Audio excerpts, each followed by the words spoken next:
Hey everyone, welcome back to the channel. So I thought it was interesting how they have made a few, like a couple changes to the Dragon Ball Super Hero arc, right? You know, a couple things like with the whole Krillin and the police investigation, we, got to see a little bit more leading up to the arc with Dr. Hito, Trunks, and Goten. And there was, of course, the world-class smackdown by the undefeated World Warrior champion that is, Dr. Hito's B-bot. But for all of these changes, a lot of things have remained the same in the Dragon Ball Superhero story. One thing that I find interesting is the Super Saiyan ants. I know it seems like kind of a goof and a pun and something to just quickly overlook, but the fact that it was in the movie and now is also in the manga makes me think that it's important and that it had to be there because it's setting up something in the future. So I know you're like, well, what could possibly come from, Super Saiyan ants or whatever, or just ants that glow and, transform when they feel threatened, right? Because that's the actual legit, reason that they're calling them Super Saiyan ants or whatever.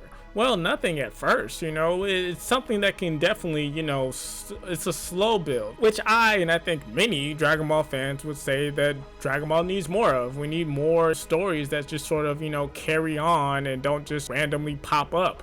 It's like, how many times have we just been like, oh, well, we survived and we beat that guy who was the strongest in the universe, but now all of a sudden here comes this other guy who's just, even stronger than that guy. He just randomly showed up, and it's like, where was he hiding? I don't know. Now he's here and we have to beat him. Oh, wow, thank God we beat him. Oh yeah, but there's a new stronger guy from this other place that just, it just randomly appeared and hasn't been alluded to or foreshadowed at all. And it's like, yeah, you can suspend belief, but you want to really feel like it's earned. You want to feel like you're on the journey with these characters and you're not really just tuning in for the shitstorm of the day, so I think this is could possibly be, them, the Dragon Ball team, Toyotaro Toriyama, them making an effort towards that. It could be that these ants are just the early signs of the next new villain that, originates from Earth. We haven't had a villain that done that in a while that's actually a new villain. Like, yeah, we have Dr. Hito and, everything that he's been doing with the androids and the zombies and all that good stuff with the Red Ribbon Army.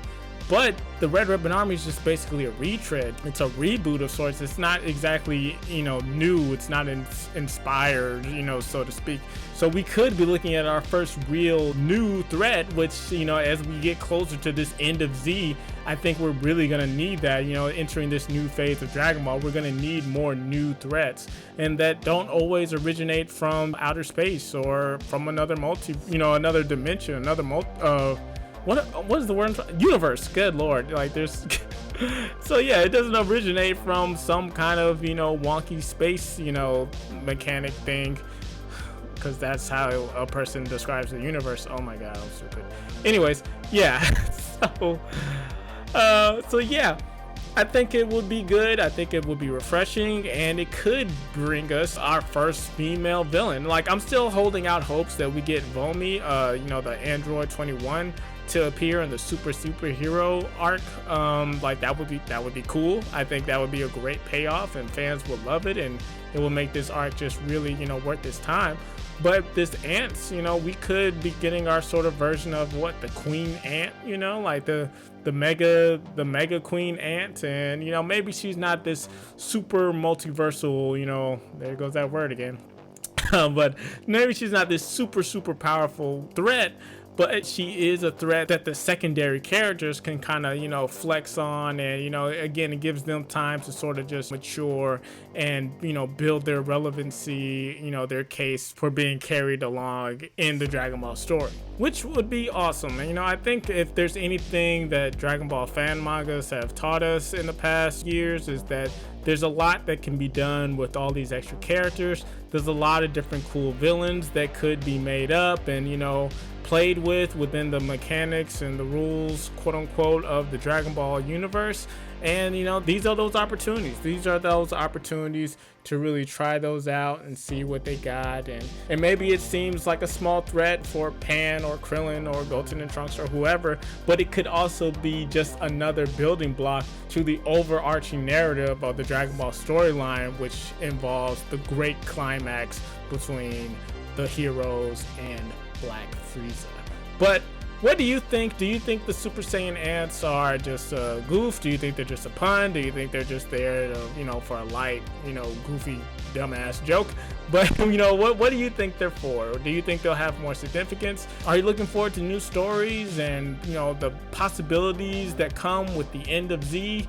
Do you think Dragon Ball has a bright future? All these questions and more, please leave the answers in the comment section. Thanks for watching. Drop a like. Always don't okay, not always subscribe, but okay, you always like, and if you haven't subscribed, subscribe. But yeah, thanks for watching, and I'll see y'all in the next one.